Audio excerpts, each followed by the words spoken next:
Welcome back, Leveling Up Nation. This is your host, Brigham Blackham. I'm your success strategist. They lose their income, and a lot of times divorces start. People fight over money, right? So first, it's like a downward trajectory, and I want people who are only working a job to be mindful of this, to protect yourself, right? Yeah. Those are the things that no one really wants to go through, because you're going to feel pain separating yourself from your tribe that you're with right now, right? You're going to feel a pull in your soul. You're going to feel an energy disturbance. Welcome back, Leveling Up Nation. This is your host, Brigham Blackham. I'm your success strategist, and today we have a very awesome guest. You are not going to believe it. We have not just an amazing fighter. It comes from the MMA background, but he is going to talk about how we can have some creative takedowns in our real estate as well. He is an amazing investor, a wonderful leader, someone I've known for years, and the longer I know him, the more I'm like, this is a man of integrity, someone that you definitely want to get to know. This conversation will also help you be able to picture how you can take some of your other experiences, things that you're like, I don't even know how that ties into what I do now, be able to supercharge your story and allow you to draw on all these experiences and see how you can focus it in on what you want to do to monetize your message. So grateful for you to be here. Guys, welcome to Leveling Up Podcast. We're going to introduce Umaer Haq, the honey badger, the one, the only. So glad that you're here. How are you doing today? What's up? Hi, Brigham. I'm doing great. Grateful to be here. Happy to talk. Excited about life. Excellent, man. Well, let's start off here. I know you were a professional in the MMA space. I watched a couple of your fights. I was like, man, I want to see how you did in action. Very scary. So, like, amazing amount of skill that goes into every single fight, and that preparation is just amazing. So you fought in the 135 weight class, is that right? That's right. 135 and 140. And 140. Yeah. Man, so you sometimes had to cut weight, sometimes had to just hit these really specific targets so you could perform the very best that you did. How has your MMA background, your mixed martial arts background, been able to help you create money-making activities, MMA, in your current real estate business? That's where I want to start. And then we're going to get really deep into this, doing creative takedowns, because you've got a wealth of experience in real estate. And guys, it's not just like single family. He's doing stuff all over the place. And now you've really gotten into value-adding properties in the trailer park space, which I think is so cool. I heard a little bit about that on stage. But tell us how your background has started to feed into your current money-making activities. Yeah. Well, I did kickboxing and karate and mixed martial arts and taekwondo growing up. I wrestled and stuff just to kind of stay out of trouble, keep a clear head, right? Yeah. And then as I got older and I got out of high school, I was like, what am I going to do with my life? And then I was trying the college thing, and I was just really struggling with that. I'm not a sit there kind of guy. I'm a hands-on, let's make it happen, let's do it now. Why do I got to read this? Tell me what to do kind of guy. And so, yeah, I started doing professional mixed martial arts and boxing. And really, to be honest, when I started doing it for money, my passion sort of died, and I didn't do great as a professional. I was like, man, this sucks. Like, I'm spending all my money on eating healthy. I'm broke. I'm paying. It was really, really difficult. But I think things happen for a reason, right? And so with mixed martial arts and just learning hand-to-hand combat, there are a variety of ways that you have to defend yourself depending on the opponent or the challenge that's in front of you. So how that translated for me is when you get into business, entrepreneurship, investing, there are so many things that you're going to come in contact with, right? Like market changes, interest rate changes, global economic environment changes, personal changes. And so what MMA prepared me for, now that I look back at it, is the real world. Right? And now that I'm doing, I've done fix and flips, I've done wholesaling, I've done raw land development, I've played a little bit with Airbnb arbitrage and the short-term rental stuff.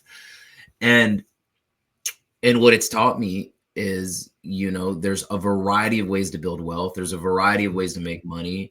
But as a mixed martial artist of the business world now, it's like, I've learned that there's no right or wrong way of doing it. It's really understanding yourself, what you want to accomplish, and then putting together the strategy stack, I call it, in order to make that happen. So let's talk about this. I love that idea of the strategy stack, because in mixed martial arts, you're like, I just need to get the job done. If I see that opportunity, I can use Muay Thai, I could use karate, I could use whatever skills that I have to seize that opportunity and make the solution happen. If you have the skills and you recognize those opportunities in real estate, you can now solve challenges that people didn't even see before.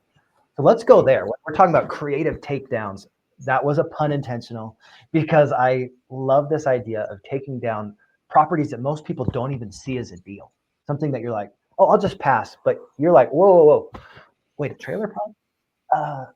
There's some opportunity here, and we need to see how we can really solve some massive challenges. So let's talk about one of the creative strategies that you've done, which I think is just amazing, connecting with these tenants and helping them want to be in this place. You've done a lot of tiny homes. You've helped with so many different facets of real estate. Let's talk about one creative takedown in real estate that you've had. You're like, this is that strategy stack, if you will. Let's talk about how you created that. Yeah. So just to give everyone some context, you create the strategy stack based off of the context of the deal. Okay, and I know that was a mouthful.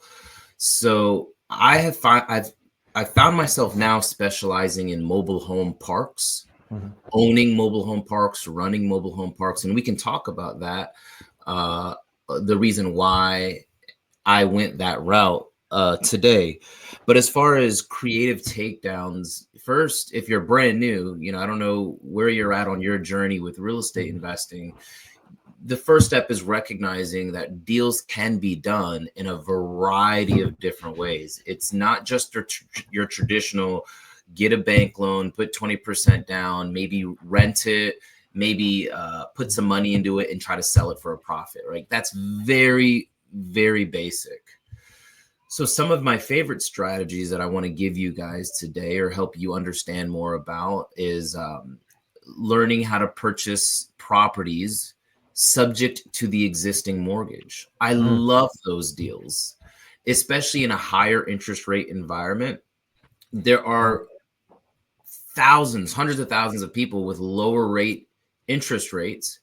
And a lot of times right now, specifically in 2025, there are lots of people being let go of their jobs, especially here in the Washington, D.C. area where I live, about 20 minutes from D.C., Northern Virginia, right? Because there's all these things happening where they're trying to conserve, they're trying to save money, they're letting go of jobs.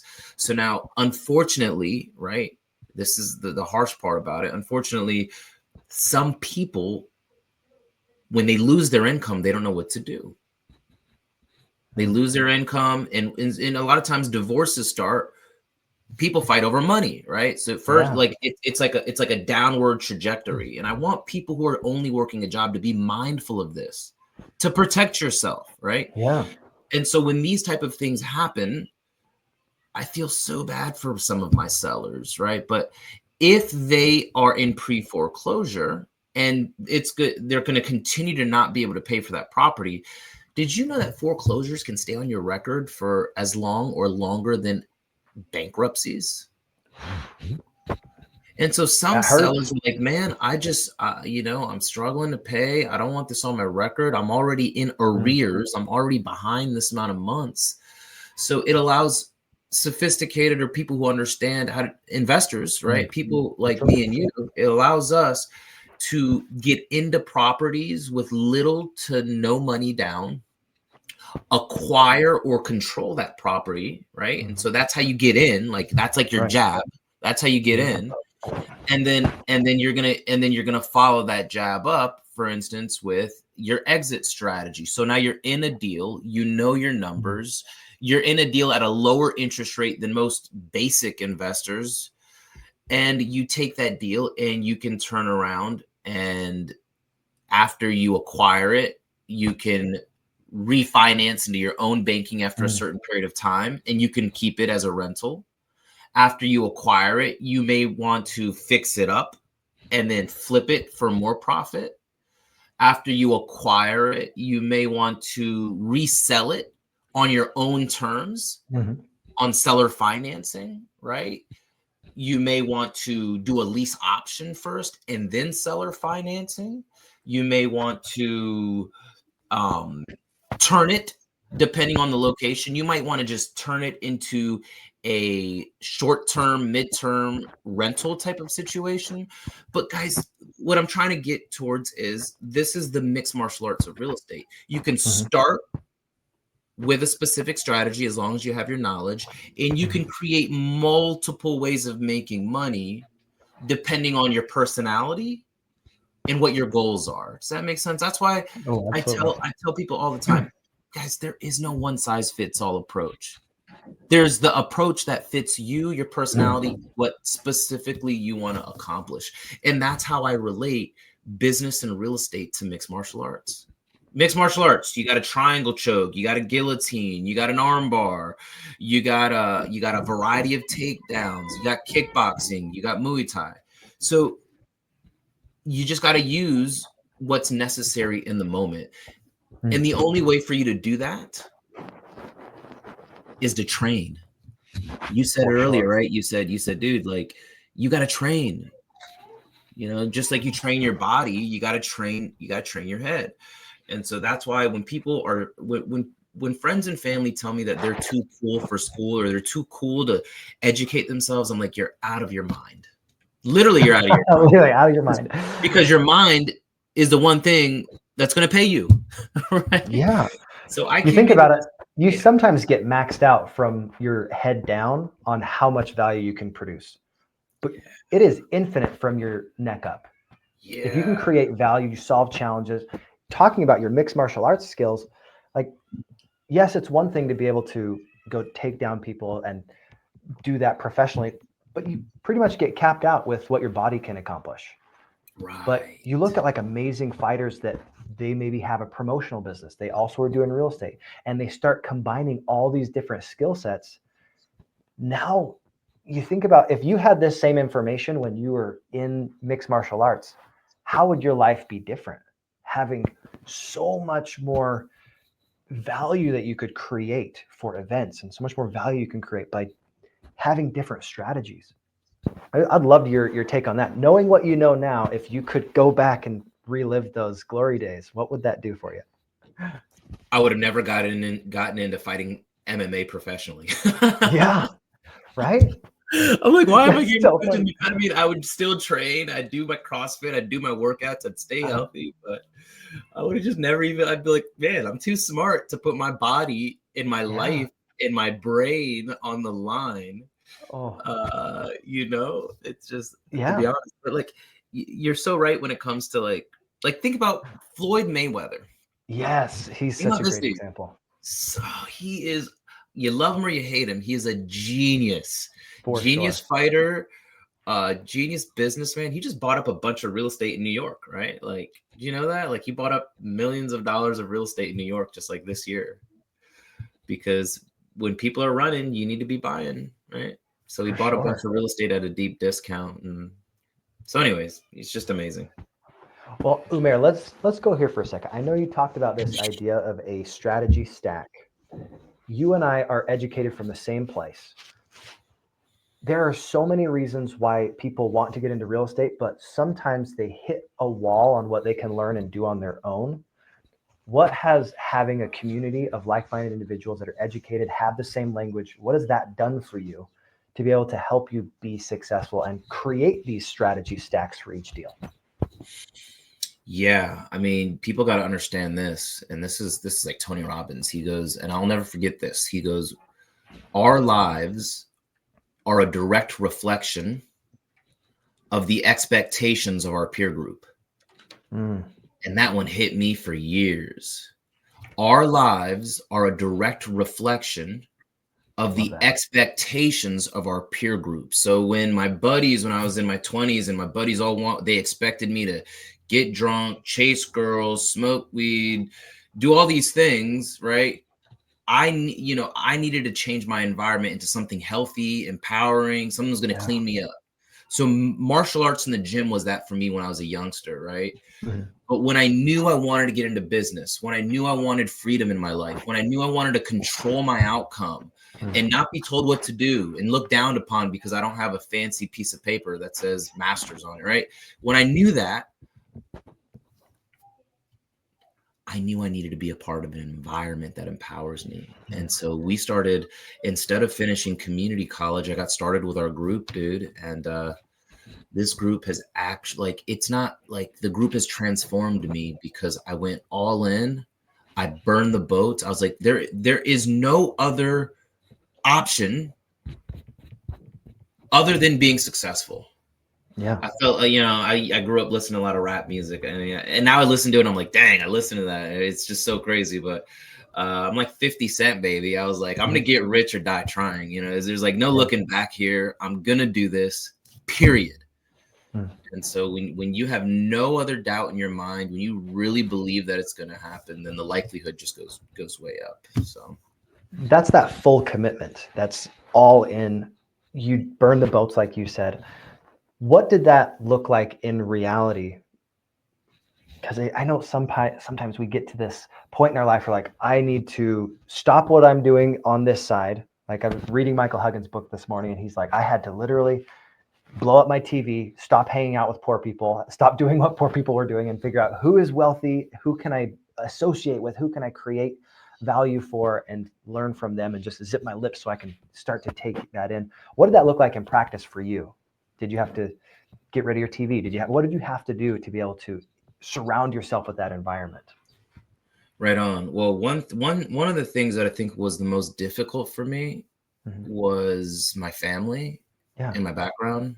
And it's even hard talking about it now sometimes. It's like the hardest part, growth doesn't feel good. Yeah. Everyone wants growth. And they're like, oh yeah, I'm going to grow. I'm going to scale a business. And they're so excited about it. But they don't realize that growing and scaling requires pain. And most people are unwilling, not unable, unwilling to deal with the pain that growth costs. Does that make sense? Yeah, So absolutely. let's get as raw as we can. Like the pain of my parents thinking I was crazy, the pain of the school system conditioning me that I'm ADHD, I have a learning disability, I'm dyslexic, and all that stuff was like festering, you know what I mean? So when I dropped out of college for good, I was like, why am I paying $350 a credit and I'll need 70 credits just to get an associate's degree? I'm not even going to be able to work at the UPS store with that. I was like, the hell am I doing? So when I first got into this, there were nights where I was so depressed because my friends didn't understand me and I couldn't go out with them because then I was going to go out doing the wrong things. I didn't have enough money to take a classy girl or a girl I liked out on a date. I had a girlfriend I was dating in the beginning of my journey, and I'll never forget this. We went to the beach and I didn't have enough money for us to stay in a freaking hotel, dude. And she paid for it. And it was the most demasculating day of my life. I'm sitting there like, I can't even pay for my own girls. Like, not that, like I felt bad about it, And so those things, those moments were the hardest, the roughest mentally and emotionally. But those moments are the moments that I look back on. I'm like, dang, I'm proud of myself. Yeah. Dang, I'm proud of myself. So it's like, those are the things that no one really wants to go through, because you're going to feel pain separating yourself from your tribe that you're with right now. Right. You're going to feel a pull in your soul. You're going to feel an energy disturbance. You're not going to be the same. And sometimes you're going to feel lost. Like, man, am I doing the right thing? Is this cool? Am I being an idiot? And then you'll have those things, but it's like that commitment again there. So that's been the hardest part for me, yeah. So hopefully that helps, but that's what it cost to get to the other side. And I realized that either way, life is going to be hard. Which hard do I want to pick? Hard when I'm broke or hard when I'm not broke? Right. We have to accept the pain. You got to. You got to. And it never ends, because as soon as you hit a field goal, as soon as you hit a touchdown, it's like there's levels to the game, right? Yeah. But then that's why I love how you're mixing personal development with business, because I meet people who are literally multimillionaires and they're depressed. Right. Because they don't define what success means for them from the beginning, right? And so I can go off into a tangent about that, but I am, I'm grateful for where I'm at. I feel it. One of the things that I think you really tapped on here is the importance of pain, and pain that we choose rather than pain that we just let get inflicted upon us. Now, when we live a default life, guys, I hope you hear this. You are still going to have pain. It's just, it sometimes comes a little bit with later consequences. The pain of not going and exercising will be maybe not felt immediately, but the pain of going to exercise, doing your Muay Thai, your regimen of CrossFit, all those things that are putting you in the space of, I'm going to be the very best I can health-wise. Now, go through that pain now so I can enjoy the benefits. You do the same thing in business. Every single one of us have those moments. Like, I remember last year, I got to this point where I was focusing so much on my business that I had kind of let myself go, because my mom was dealing with so many things. She recently passed away in June. Oh, man. And man, it wrecked me. Your personal life directly impacts your business, guys. If you don't know that, we have to have a conversation. But you think about this. If you don't take care of yourself, nobody is going to come and save you. You have to take full responsibility for every element of your life, your personal life, your professional life, your vitality and your health, and how you recharge and how that connects your community. If you are not intentional and designing your life, other people will design your life for you. You will fit into their dreams, and very rarely did they plan anything for you. They might have said, hey, this is how you fit into my dream, but you're going to be underappreciated. You're most likely not going to be able to have the relationships and lifestyle you want, and the community is not going to be able to fuel you the way that you want. This is that idea with this. I wanted to talk with you here. You had this idea of pulling your soul in the right direction. How do you define your life? Because there's something that I think is special about you, Umaer. You don't, go to the drum of somebody else's beat. You actually set your own sail and say, this is, the wind's blowing here, but I'm going to set my sail. I'm going to go this way. This is what I want out of life. How did you design your life, and what did that process look like? Sure. Yeah, absolutely. Before we go there, I was thinking about something I just want to share. Go ahead. As you grow as a businessman, as a family man or woman, right? As you grow, it's important. And this is like, it's important to never, the people around you, it's not like they hate you or they despise you or they're jealous or they're envious. It's just that as soon as you start growing, the similarities separate. And when that happens, naturally, those people want to bring you back down to their level, because if they don't, it means love loss for them. So as you go through your journey, just make sure you love everyone through it. Right. It's like, especially with like my brothers, my sister, like we're all different, but just because we're different doesn't mean I don't love them. Right. And so especially like, look, with your friends, family, that can all change. But with you, like with your friends, that can change. But with your family, right, you're going to grow and you're going to start changing, and they're going to be like, what's going on? And they're not going to like that. But you have to forgive them for that. You have to be so developed that you love them through that. And that's what I've learned to do over these years. And I just wanted to touch on that. I think that's beautiful. That reminds me of this idea of not just let them be what they are going to do, but let me take responsibility for my own responses and how I treat other people. We can always treat people well, even if we are not seeing eye to eye, even if they don't support us, if that makes sense. But as soon as you're successful, they'll be like, oh yeah, I had you the whole time. Right. That doesn't happen, right? You just love them anyways. Right. Well, let's come back to this. So this idea of wind's going to blow on all of us, but it's the set of your sail that takes you where you want to go. How did you learn to set your sail and say, this is what I want out of life. Here's my direction. This is what I want to accomplish. My intention is I'm going here. And how did you make that happen? Because a lot of people talk about it, but they don't do it. Yeah, I just I watched a lot of things like this podcast. I have a lot of people that I look up to, a lot of coaches, a lot of mentors. Like Bob Snyder's one of them. Yeah. And so Michael Huggins, love that guy. He's one of them. Tony Robbins has been my coach from when I was a kid. I picked up one of his, and I still have him right here. I'm looking at him. Tony Robbins' personal power program, the ultimate edge program. There's all these programs. And so I take what I want in life, and the best thing to do, guys, is model it. Modeling. Okay. So it's, you heard this whole saying, fake it till you make it, right? It's just another way of saying, take what you love out of your mentors, your leaders, your presidents, whoever it is that you look up to, that you aspire to be like. And what I've done is I didn't create my own thing. I'd be lying if I said I did. I take a piece of every leader that I love, and I bring them into who I am. I bring them into my personality, whether that's their integrity, that's their way of being, whether that's their heart, their business acumen.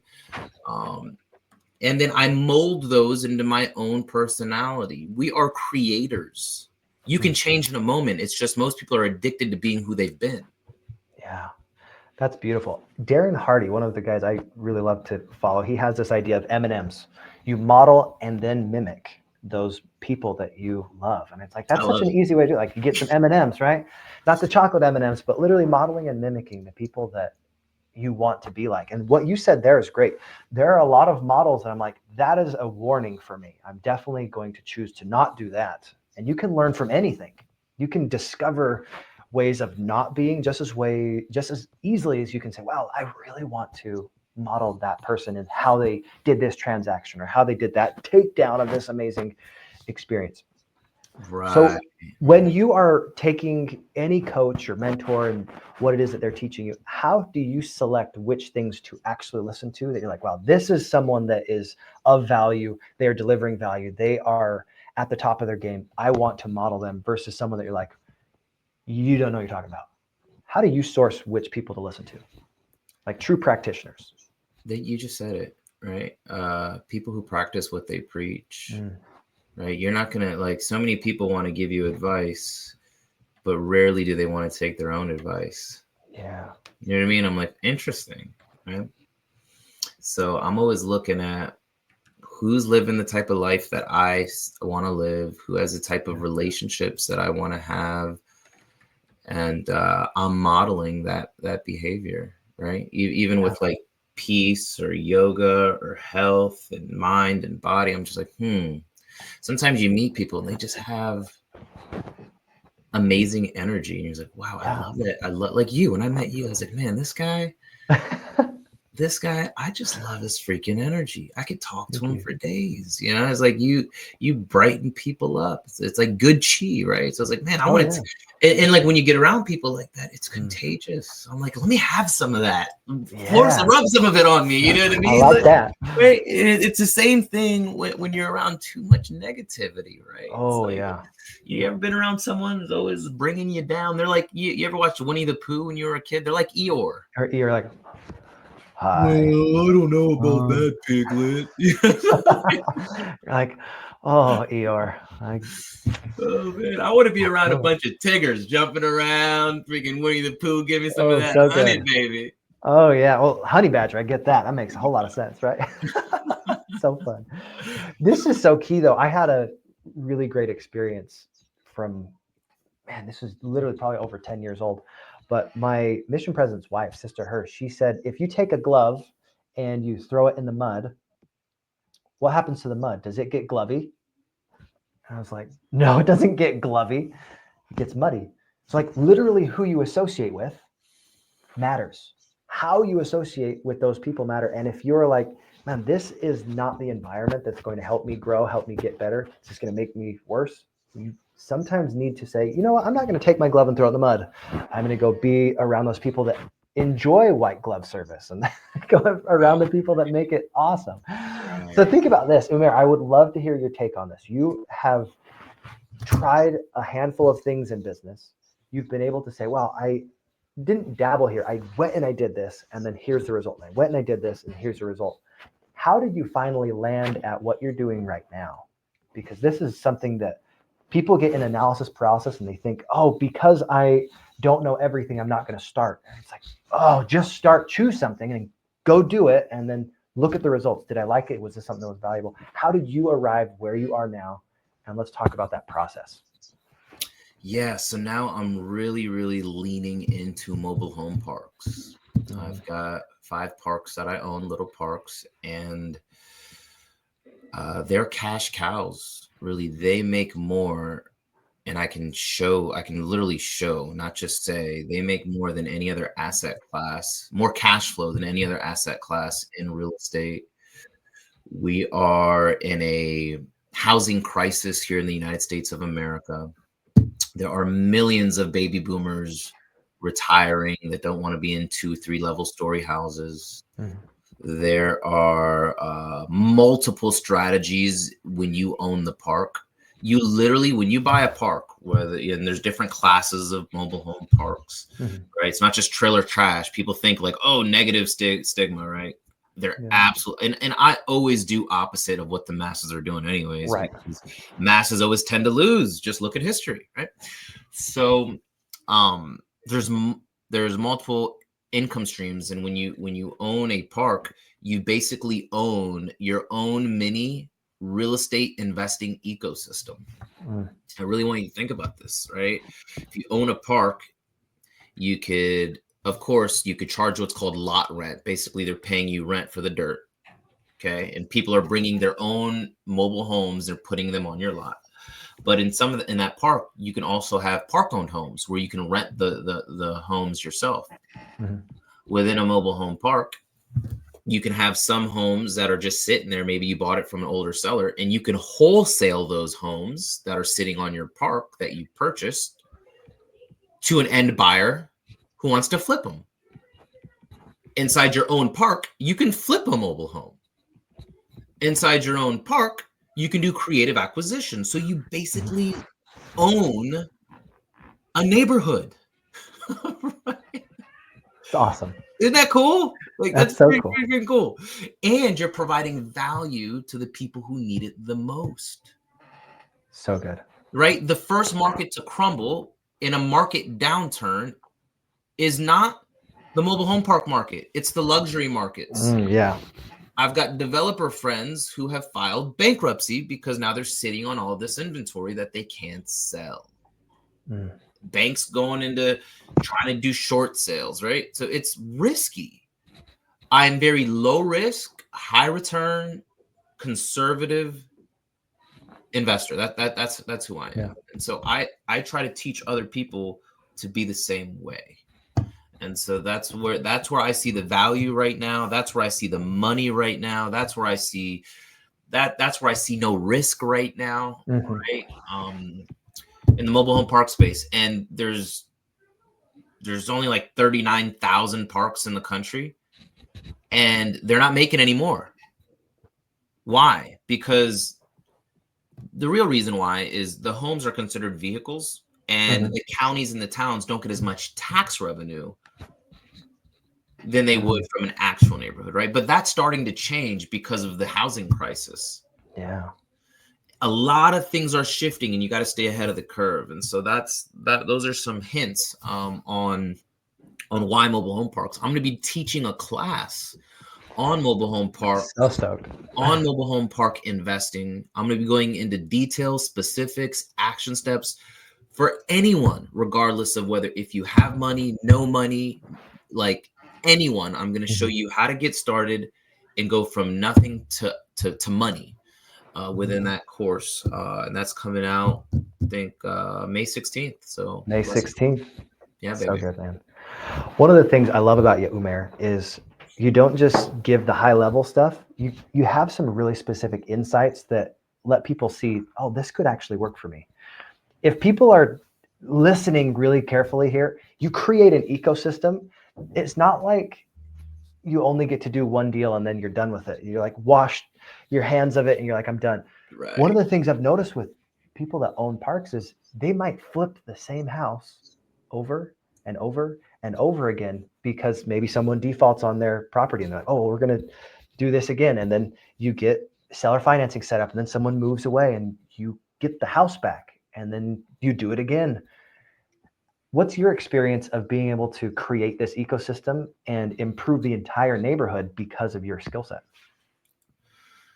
My experience has been awesome. Like I said, the tax assessor's office loves me because I'm bringing in value. There's people from other areas around the country moving into my parks. There's like, I'm increasing the values of the areas. I'm bringing in higher quality tenants. I'm cleaning up, the rift rafters, if you may.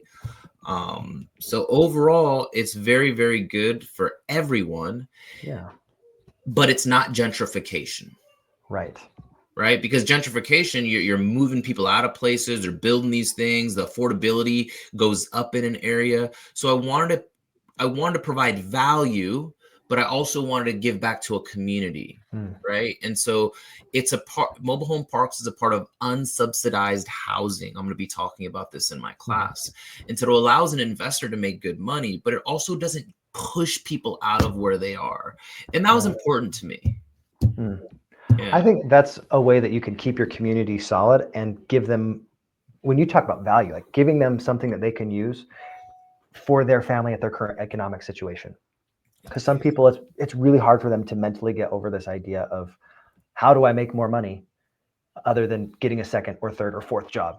You're like, yeah, you have to be able to create more value for people. And this is something that we talk about all the time in storytelling with how this attaches to your business. If you can clearly articulate your story and let people see why that value matters for them, why that is going to impact them, their quality of life, their lifestyle, their community, their systems, how they put all these things together.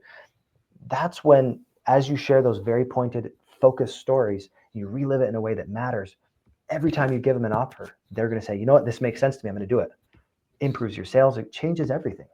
So just what you did, Umair, like, guys, if you haven't thought about mobile home parks, but you're like, you know what, based on what Umair said, I definitely want to be part of that class. Definitely want to come hit me up. I will get you connected with Umair. It is going to be an awesome opportunity because this is not content that's going to go out to everyone. This is exclusive content that we're doing within our community. And wow, like you definitely over deliver on value. And I'm super excited to be part of that class, man. You're going to be amazing.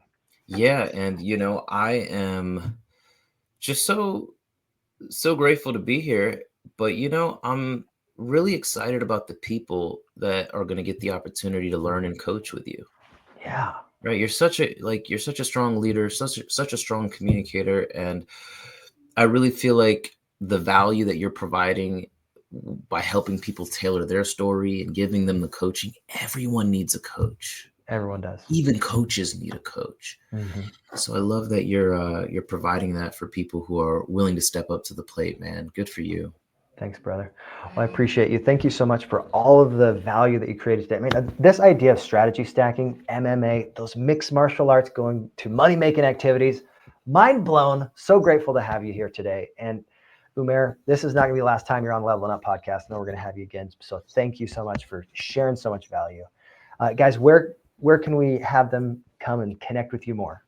Go ahead, Umair. I'm easy to chat with. You can go to, I'm on Instagram, Umaer _Haq, UMAER _HAQ. I'm on Facebook.